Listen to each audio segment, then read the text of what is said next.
살면서 우리는 수많은 말을 하고 살아갑니다. 그 중에는 마음속 깊이 숨겨두었던 나만의 이야기도 있습니다. 누군가에게는 속마음이 약점이 될까 두렵기도 하고, 또 어떤 이들에게는 진심을 나누는 행위 자체가 용기일 수도 있습니다. 하지만 우리가 뱉은 그 속마음이 때로는 차가운 칼날이 되어 우리에게 되돌아올 수 있다는 경고를 들어본 적 있으신가요? 오늘은 쇼펜하우어와 라 로슈푸코 두 위대한 철학자의 지혜를 통해 속마음을 지키는 것이 왜 중요한지, 그리고 그것이 우리의 삶과 관계에 어떤 영향을 미치는지 함께 이야기해 보려 합니다. 이들의 철학은 우리의 마음을 단단하게 지키는데 큰 도움을 줄 것입니다. 함께 이 지혜로운 여정에 동참해 보시죠. 자, 첫 번째 이야기입니다. 모든 마음은 말로 옮겨지는 순간부터 왜곡된다는 사실을 기억해야 합니다. 쇼펜하우어는 이렇게 말했습니다. 내면의 고요한 사유는 말이 되는 순간부터 이미 변형된다고 말입니다. 마음속에 품고 있는 감정은 당신 안에 있을 때 가장 순수하고 진실합니다. 그것을 언어로 바꾸어 입 밖으로 꺼내는 순간, 당신의 의도와는 전혀 다른 방향으로 해석되기 시작하는 경우가 많습니다. 상대는 당신의 말을 당신의 진심이 아니라 자신의 입장에서 듣고 자신의 경험과 생각에 비추어 판단합니다. 그래서 속마음은 때로는 가장 가까운 사람에게조차도 왜곡된 형태로 전달될 수 있습니다. 예를 들어 한 중년 남성이 회사 후배에게 자신의 불안과 업무에 대한 피로감을 솔직하게 털어놓았다고 가정해 봅시다. 그런데 며칠 뒤 그 이야기는 팀장님의 귀에 마치 업무에 대한 불만이나 책임감 부족으로 와전되어 전달될 수도 있습니다. 진심은 언제나 순수하게 받아들여지는 것이 아닙니다. 그것은 상대방의 관점, 그들의 감정 상태, 그리고 처한 상황 속에서 완전히 다른 그림으로 해석될 수 있습니다. 일단 말이 된 감정은 더 이상 당신의 소유가 아닙니다. 그것은 듣는 이의 것이 되어버립니다. 그러므로 속마음을 드러내기 전에는 그 말이 어떤 방향으로 흘러갈지, 어떤 오해를 불러일으킬 수 있을지 신중하게 가늠해 보아야 합니다. 다음으로 두 번째 이야기입니다. 인간은 진심보다 형편을 따라 행동한다는 점을 잊지 마세요. 쇼펜하우어는 또 이렇게 말했습니다. 인간은 감정으로 움직이는 듯 보이지만 실제로는 자신의 형편과 이익에 따라 결정을 내린다고요. 당신이 속마음을 꺼냈다고 해서 상대방이 그것을 자신의 중심에 두고 당신을 위해 움직일 것이라고 기대해서는 안 됩니다. 상대는 자신의 형편이 괜찮을 때, 즉 자신에게 큰 손해가 없을 때만 당신의 고백을 기억하고 도우며 공감하는 척할 수 있습니다. 하지만 그들의 형편이 바뀌는 순간 당신의 진심은 그저 불편한 짐이나 부담으로 변할 수 있습니다. 그러므로 진심은 관계의 본질적인 중심이 아닐 수 있습니다. 오히려 그들의 형편이 중심이고 상황이 본질이라는 점을 인정해야 합니다. 예를 들어 어느 중년 여성이 오랜 친구에게 남편과의 심각한 갈등을 털어놓았다고 상상해 봅시다. 처음에는 친구가 진심으로 위로하며 눈물을 닦아주었을 것입니다. 그러나 몇 달 뒤 그 친구가 다른 사람들에게 그녀의 이야기를 좋지 않은 형태로 전하고 다닌다는 것을 알게 될 수도 있습니다. 말은 진심이었고 듣는 이도 처음에는 진심으로 받아들이는 것처럼 보였을 것입니다. 하지만 관계는 감정만으로 유지되는 것이 아닙니다. 이익과 손해, 그리고 변화하는 상황 속에서 관계는 얼마든지 달라질 수 있습니다. 당신이 믿은 것은 변치 않는 진심이지만 상대방은 자신의 형편에 따라 언제든 달라질 수 있는 존재입니다. 이러한 차이를 알지 못한 채 마음을 쉽게 꺼내면 언젠가 그 마음 때문에 당신 자신이 깊이 상처받을 수 있습니다. 이제 세 번째 이야기입니다. 가까운 사이일수록 침묵이 더 큰 지혜가 될 수 있습니다. 라 로슈푸코는 이렇게 말했습니다. 친밀함은 경계를 무너뜨리고 경계가 사라진 곳에는 언젠가 불편함이 자란다고요. 속마음을 터놓는다는 것은 상대를 믿는 행위이기도 하지만 동시에 스스로의 경계를 허무는 일이기도 합니다. 그런데 이상하게도 사람은 모르는 사람보다 가까운 사람에게서 더 큰 상처를 받는 경우가 많습니다. 그 이유는 아주 단순합니다. 가까운 사람에게 더 많은 이야기를 하기 때문입니다. 그리고 그 말들이 기억의 조각이 되어 언젠가 엇갈린 해석이나 비수가 되어 되돌아오는 경우가 발생합니다. 아무리 친밀한 관계라 할지라도 침묵이 필요한 순간이 분명히 있습니다. 말이 많아질수록 관계는 깊어지는 것이 아니라 오히려 무거워질 수 있습니다. 진심이 오고 갈수록 불편함이 커지는 것이 인간관계의 본질 중 하나일지도 모릅니다. 그래서 현명한 사람은 가까운 사이에서조차 감정의 출구를 일부러 좁게 만들기도 합니다. 네 번째 이야기로 넘어가 보겠습니다. 이해받고 싶다는 욕구는 때때로 우리 자신을 망가뜨릴 수 있습니다. 쇼펜하우어는 인간이 이해받고 싶어 하는 것은 가장 어리석은 욕망 중 하나라고 말했습니다. 당신이 속마음을 드러낼 때 그 바탕에는 이해받고 싶다는 강렬한 감정의 갈증이 자리 잡고 있을 것입니다. 그러나 사람은 타인을 자신의 기준으로 해석하고 자신의 필요에 따라 기억하며 자신의 관점으로만 판단하는 경향이 있습니다. 결국 이해는 서로 다른 현실을 살아가는 인간 사이에서 쉽게 이루어질 수 없는 환상에 가깝습니다. 그러니 당신이 어렵게 꺼낸 진심이 항상 이해라는 선물로 되돌아오지 않을 수 있습니다. 대부분의 경우 그것은 그저 침묵, 오해, 혹은 무관심으로 되돌아올 뿐입니다. 예를 들어 중년의 한 직장인이 상사에게 자신의 번아웃 상태를 솔직하게 털어놓았다고 해봅시다. 그런데 며칠 뒤 그는 중요한 프로젝트에서 제외되는 상황을 겪을 수도 있습니다. 이해는 단순한 기대가 아니라 때로는 착각일 뿐입니다. 세상은 당신의 감정을 섬세하게 돌려줄 만큼 한가하지 않습니다. 그것을 모르는 자만이 말로 구원을 얻으려 하다가 오히려 그 말 때문에 더 깊은 상처를 입게 되는 경우가 허다합니다. 이제 다섯 번째 이야기입니다. 고백은 용기가 아니라 무방비함일 수 있습니다. 라 로슈푸코는 이렇게 말했습니다. 사람들은 고백을 용기라고 말하지만 대부분의 고백은 사실 자기 보호의 실패일 뿐이라고요. 속마음을 꺼내는 일은 자기 내면의 가장 연약한 부분을 상대방 앞에 그대로 올려놓는 행위입니다. 그것이 때로는 진정성을 보여줄 수 있지만 자칫하면 당신을 무장해제된 채 상대방의 평가와 판단에 그대로 노출시키게 만듭니다. 특히 듣는 이보다 말하는 이가 더 많은 것을 잃는 경우가 많습니다. 말을 하는 순간 감정은 기록되고 그것이 관계의 판단 기준이 되기 때문입니다. 예를 들어 어느 여성이 오랜 친구에게 자신의 자녀 문제를 깊이 털어놓았다고 해봅시다. 시간이 흐른 뒤 그 친구는 조언이라는 이름으로 그 고백을 거듭 상기시키며 당신을 힘들게 할 수도 있습니다. 고백은 일시적인 해방감처럼 느껴지지만 그 뒤에는 회복할 수 없는 기록이 남을 수 있습니다. 지혜로운 사람은 고백이 아니라 절제 속에서 자신을 다스립니다. 감정을 쉽게 나누는 것보다 감정을 스스로 품고 관리하는 쪽이 훨씬 더 어렵지만 그것이 훨씬 더 단단하고 지혜로운 길입니다. 여섯 번째 이야기입니다. 말은 흩어지지만 기억은 오랫동안 남는다는 사실을 명심해야 합니다. 쇼펜하우어는 말했습니다. 말은 바람처럼 흘러가지만 그 여운은 돌처럼 남는다고요.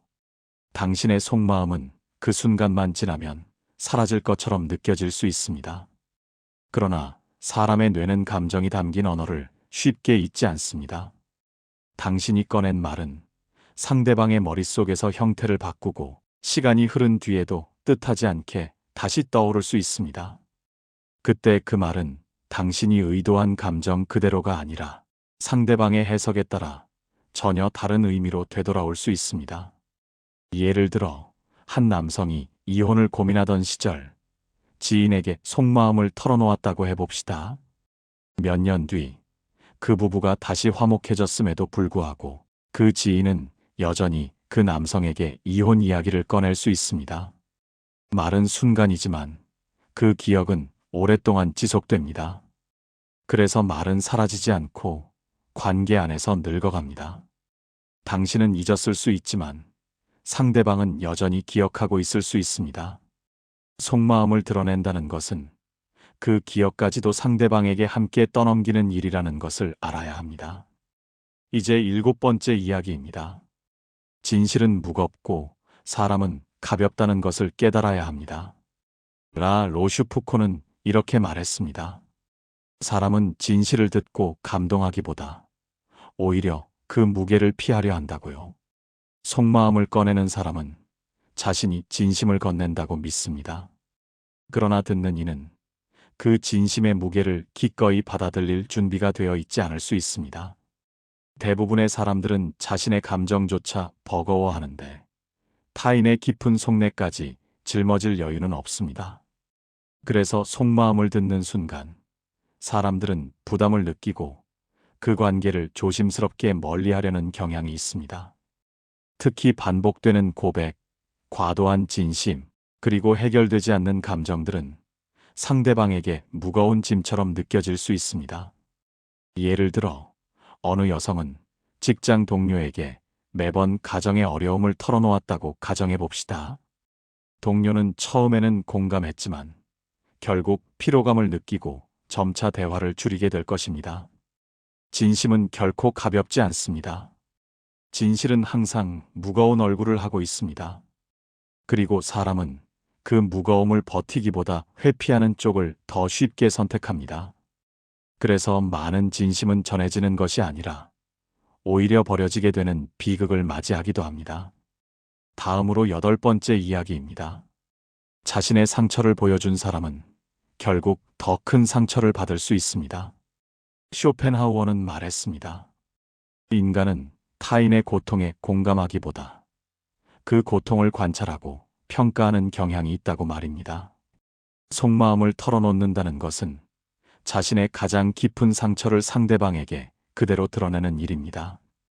그러나 인간은 본능적으로 상대방의 약점을 기억하려 하고 무의식적으로 그것을 자신의 위로 삼거나 판단의 근거로 사용하려는 경향이 있습니다. 그리하여 당신의 진심은 이해의 문이 아니라 오히려 상대방의 판단 기준이 되어버릴 수 있습니다. 그리고 그 기준은 언젠가 너는 그때도 그랬잖아와 같은 비난의 말 형태로 되돌아올 수 있습니다. 이런 말들은 분명 당신이 먼저 고백했기 때문에 상대방이 휘두를 수 있는 칼이 된 것입니다. 예를 들어 한 남성이 연인에게 자신의 어린 시절 트라우마를 이야기했다고 가정해 봅시다. 그러나 갈등이 깊어진 어느 날 그 이야기는 비난의 재료가 되어 다시 되돌아올 수 있습니다. 상처는 보여주는 순간 약점이 됩니다. 그리고 인간은 약점을 마냥 동정하지 않습니다.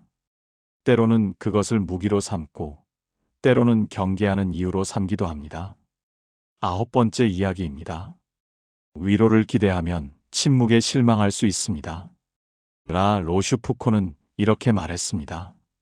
사람은 누군가의 고백 앞에서 자신의 감정을 숨기는 쪽을 택한다고요.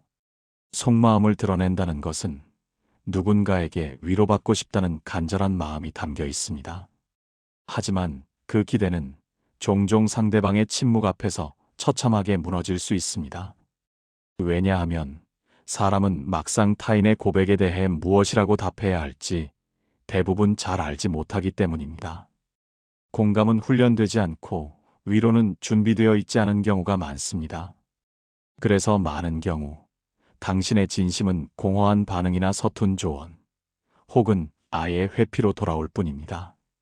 예를 들어 중년의 한 여성이 딸에게 깊은 외로움을 고백했다고 해봅시다. 그러나 딸은 다른 이야기로 얼버무리거나 다음 날부터 연락을 줄일 수도 있습니다.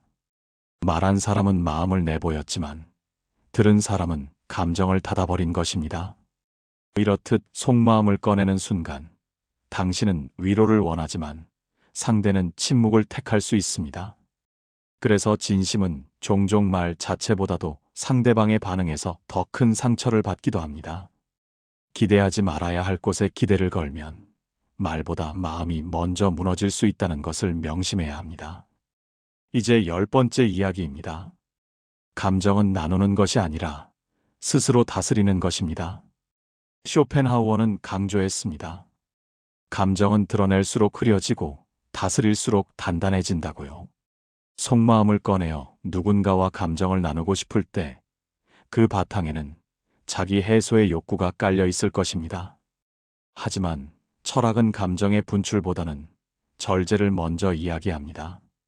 진정한 힘은 감정을 스스로 다스릴 수 있는 사람에게서 나옵니다. 속내를 계속해서 드러내는 사람은 자기 감정을 타인에게 전가하는 셈이 될 수 있습니다. 그로 인해 관계는 무거워지고 상대방은 부담을 느끼며 거리를 두게 됩니다. 예를 들어 한 남성이 지인의 조언을 빌미로 자신의 불만을 자주 털어놓았다고 해봅시다. 결국 지인은 그 남성과 연락을 끊을 수도 있습니다. 감정은 공유의 대상이 아니라 관리의 대상입니다. 감정을 드러내는 것은 쉽고 감추는 것은 어렵습니다. 그러나 바로 그 어려움 속에 성숙이 존재하고 관계를 지키는 지혜가 자랍니다. 11번째 이야기로 넘어가겠습니다. 약점은 나의 아픔이 아닌 그들의 도구가 될 수 있습니다. 쇼펜하우어는 경고했습니다. 누군가에게 털어놓은 고통은 그 사람이 약해졌을 때 반격의 무기로 바뀔 수 있다고 말입니다. 당신의 속마음은 당신에게는 아픔이고 진심 어린 고백일지 모릅니다. 그러나 타인의 손에 들어간 순간 그것은 감정이 아니라 단순한 정보가 됩니다. 그리고 그 정보는 상대방이 불편해지거나 관계가 틀어졌을 때 당신을 해치는 도구가 되어 되돌아올 수 있습니다. 고백은 기억되고 그 기억은 누군가에게는 무기가 될 수 있습니다. 예를 들어 한 여성은 동료에게 자신이 한때 우울증으로 치료를 받았던 사실을 이야기했다고 해봅시다. 몇 달 뒤 승진 논의 중 그 동료는 책임이 큰 자리엔 무리가 있지 않겠냐고 말할 수도 있습니다. 당신의 말이 당신 자신을 위한 것이 아니게 되는 순간 그 말은 당신을 해치는 칼날이 될 수 있습니다. 그래서 지혜로운 자는 자신의 아픔을 쉽게 전하지 않습니다. 아픔은 나눌수록 가벼워지지 않고 오히려 흩어질수록 더 위험해지기 때문입니다. 이제 12번째 이야기입니다. 진심은 상대방의 마음에 따라 달라진다는 사실을 이해해야 합니다. 라 로슈푸코는 이렇게 말했습니다. 진심은 말하는 사람의 것이 아니라 그것을 듣는 사람의 것이라고요. 속마음을 털어놓을 때 우리는 그것이 진심이기 때문에 온전히 전해질 것이라고 믿습니다. 그러나 인간은 상대방의 마음 상태에 따라 같은 말을 다르게 해석합니다. 기분이 좋을 때는 공감하지만 피곤하거나 예민할 때는 그 말조차 불쾌하게 받아들일 수 있습니다. 즉, 진심은 내가 담은 마음이 아니라 상대방이 꺼내 읽는 방향에 따라 전혀 다른 의미로 바뀔 수 있습니다. 예를 들어 어느 여성은 동료에게 진심 어린 충고를 건넸다고 해봅시다. 하지만 그 동료는 자신이 무시당했다고 느끼며 이후에는 아예 말을 섞지 않을 수도 있습니다. 진심은 나 혼자 정할 수 있는 것이 아닙니다. 진심이 통하려면 상대방의 마음이 먼저 열려 있어야 합니다. 그래서 지혜로운 사람은 마음을 말로 밀어붙이지 않습니다. 오히려 적절한 타이밍을 보고 말보다는 태도로 진심을 전하는 법을 택합니다. 13번째 이야기로 넘어가 보겠습니다. 모든 것을 다 털어놓는 관계는 오래가지 못합니다. 쇼펜하우어는 말했습니다. 좋은 인간관계는 적당한 거리에서 가장 오래 지속된다고요. 사람들은 친밀함을 모든 것을 말하는 사이라고 오해하는 경우가 많습니다. 하지만 관계는 무엇을 얼마나 많이 말하느냐보다 무엇을 말하지 않고 남겨두느냐에 따라 더 깊어지고 오래 유지됩니다. 너무 많은 감정 노출은 상대방에게 피로감을 주고 관계를 빠르게 소모하게 만듭니다. 심지어 아무리 가까운 사이라 할지라도 지켜야 할 선이 무너지면 그 이후에는 불편함과 지침만이 남게 됩니다. 예를 들어 한 남성이 지인과 함께 일하며 모든 고민을 털어놓았다고 해봅시다. 그러던 어느 날 그 지인은 말없이 자리를 옮길 수도 있습니다. 진심이 쌓이면 정이 되는 것이 아니라 너무 무거워지면 짐이 될 수 있습니다. 관계는 거리입니다. 그리고 그 거리는 속마음을 적절히 숨길 줄 아는 지혜에서 비롯됩니다. 이제 14번째 이야기입니다. 감정에 솔직한 사람은 결국 외로워질 수 있습니다. 라 로슈푸코는 이렇게 말했습니다. 감정의 진실함은 사람들을 끌어당기지 않고 오히려 밀어낸다고요. 감정에 솔직하다는 것은 내 마음을 숨기지 않는다는 뜻입니다. 그러나 사람은 진실한 감정보다 적당히 가공된 감정을 더 편안하게 느낍니다. 너무 자주, 너무 깊이 자신의 감정을 드러내는 사람은 주변 사람들에게 무겁고 어려운 대상이 될 수 있습니다. 솔직함은 자칫 날카로움이 되고 불편함이 되며 결국 거리감으로 이어질 수 있습니다. 예를 들어 한 여성은 친구들과의 자리에서 늘 자신의 불편한 감정들을 자주 털어놓았다고 해봅시다. 처음에는 모두가 그녀의 이야기를 들어주었지만 언젠가부터 그녀는 모임에 초대되지 않게 될 수도 있습니다. 감정을 드러내는 것은 용기일 수 있지만 감정을 절제하는 것은 지혜입니다. 당신이 아무리 솔직해도 세상은 언제나 그 솔직함을 반겨주지 않습니다.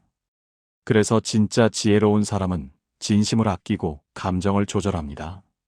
외롭지 않기 위해서가 아니라 스스로를 지키기 위해서 말입니다. 15번째 이야기입니다. 자신을 숨길 줄 아는 사람만이 오래갑니다. 쇼펜하우어는 말했습니다. 지혜로운 사람은 자신을 드러내지 않는다. 그는 침묵 속에서 자신을 지킨다고 말입니다.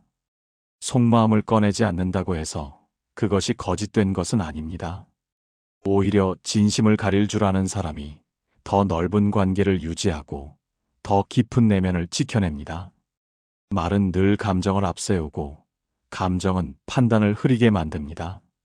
그러나 침묵은 상대방에게 해석을 맡기지 않고 스스로의 중심을 지키게 합니다. 모든 말을 하지 않는다는 것은 신중함이자 절제입니다. 자신을 숨기는 것이 아니라 자신을 보호하는 것입니다. 예를 들어 한 중년 남성은 동료들의 사적인 이야기에 섞이지 않았습니다. 그는 언제나 듣는 쪽이었고 그래서 오래도록 신뢰를 받았습니다. 많은 것을 말하지 않아도 신뢰는 생길 수 있습니다. 오히려 많은 것을 말했기 때문에 깨지는 관계가 훨씬 더 많습니다. 속마음을 다 드러내는 것은 용기가 아니라 때로는 무방비함일 수 있습니다. 자신을 숨길 줄 아는 사람만이 인생의 중심을 잃지 않고 단단하게 살아갈 수 있습니다. 이제 16번째 이야기입니다. 무례함은 드러난 감정에서 시작됩니다. 쇼펜하우어는 말했습니다. 사람은 자신의 감정을 노출할수록 타인의 감정에는 둔감해진다고 말입니다. 속마음을 자주 드러내는 사람은 자기 감정에만 집중하게 됩니다. 그로 인해 타인의 반응을 제대로 읽지 못하고 자신의 말이 상대방에게 어떻게 들리는지를 놓치게 되는 경우가 많습니다. 진심이라는 이름 아래 불편한 말을 던지고 솔직함이라는 이유로 상대방에게 상처를 주기도 합니다. 감정은 드러나는 순간 상대방을 위한 것이 아니라 자기 중심적인 표현이 되기 쉽습니다. 예를 들어 어느 여성은 회식 자리에서 상사의 말에 서운했던 감정을 그 자리에서 바로 표현했다고 해봅시다. 그 뒤로 상사는 그녀와 말조차 섞지 않을 수도 있습니다. 감정은 반드시 조절되어야 합니다. 감정을 드러낸다고 해서 관계가 건강해지는 것이 아니며 솔직하다고 해서 관계가 깊어지는 것도 아닙니다. 속마음을 제어하지 못하면 그 말은 무례함으로 흘러가고 그 무례함은 곧 관계를 끊는 차가운 칼날이 될 수 있습니다. 마지막으로 17번째 이야기입니다. 속마음을 지킨 자는 결국 자신의 인생을 지킵니다. 쇼펜하우어는 강조했습니다. 삶을 현명하게 살아가는 자는 말보다 침묵을 선택한다고 말입니다. 속마음을 지킨다는 것은 단순히 말을 아끼는 일이 아닙니다. 그것은 삶의 중심을 잃지 않는 태도이며 관계를 오래도록 지켜내는 깊은 지혜입니다. 사람은 말로 상처받고 말로 오해하며 결국 말 때문에 멀어집니다. 그러니 말보다 더 중요한 것은 무엇을 말하지 않을지를 아는 것입니다. 침묵은 회피가 아닙니다. 그것은 당신의 마음을 지키는 튼튼한 울타리이며 당신을 다치지 않게 하는 강력한 방패입니다. 속마음을 아무에게나 쉽게 열지 않는다는 것은 인생의 균형을 지켜가는 현명한 방식입니다. 그 선택이 때로는 외로워 보일지라도 결국 스스로를 잃지 않게 만들 것입니다. 예를 들어 한 여성은 평소 자신의 감정을 직장 동료들과 거의 나누지 않았습니다. 하지만 조직의 위기가 닥쳤을 때 그녀는 누구보다 침착하고 신뢰받는 인물로 주목받았습니다. 말은 사람을 끌어당기지만 말 없는 무게는 사람을 오랫동안 머물게 만듭니다. 속마음을 지킨 자만이 신뢰를 쌓고 상처 속에서도 자신의 중심을 단단히 지켜낼 수 있습니다. 오늘의 이야기를 마치며 당신의 마음은 마치 고요한 샘과 같습니다. 그 샘을 함부로 흔들면 물은 탁해지고 그 깊이를 아무에게나 드러내면 그 고요함마저 잃게 됩니다. 오늘 우리는 속마음을 쉽게 드러내는 것이 왜 때때로 후회를 부르는지에 대해 쇼펜하우어와 로슈푸코의 지혜를 빌려 살펴보았습니다. 쇼펜하우어는 인간이 타인의 감정에 무감각하다고 했고, 로슈푸코는 진심은 때로 관계를 해칠 수 있다고 말했습니다. 속마음을 다 보여주는 순간, 당신은 스스로의 방어를 허물고 상대방에게 판단과 해석의 권한을 넘기는 것과 같습니다. 그 진심이 공감으로 돌아오면 참으로 다행스러운 일입니다. 하지만 대부분의 경우에는 오해로, 차가운 침묵으로, 혹은 당신을 겨누는 무기로 되돌아올 수 있습니다. 당신이 어렵게 꺼낸 말은 상대방의 입속에서 다른 이름으로 불리고 그들의 기억 속에서 전혀 다른 그림으로 남으며 어느 날 당신을 겨누는 날카로운 비수가 되기도 합니다. 그러므로 지혜로운 사람은 모든 것을 말하지 않습니다. 자신을 굳이 설명하려 하지 않고 마음을 아무에게나 쉽게 열지 않습니다. 진심보다는 적당한 거리를 두고 말보다는 절제로 자기 보호를 배웁니다. 그리고 그 절제가 당신의 삶을 망치지 않게 하고 소중한 관계를 무너지지 않게 하며 가장 중요한 당신 자신을 잃지 않도록 이끌 것입니다. 속마음을 보여주는 일은 무조건적으로 진실하고 따뜻한 행동이 아닙니다.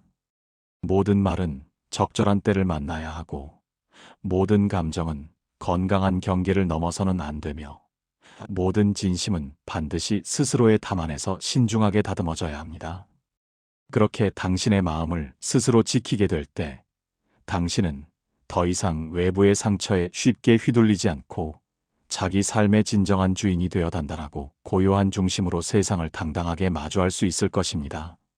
지금 바로 당신의 소중한 마음을 지키기 위한 첫걸음을 내디뎌 보세요. 당신의 내면의 평화를 위해 감사합니다.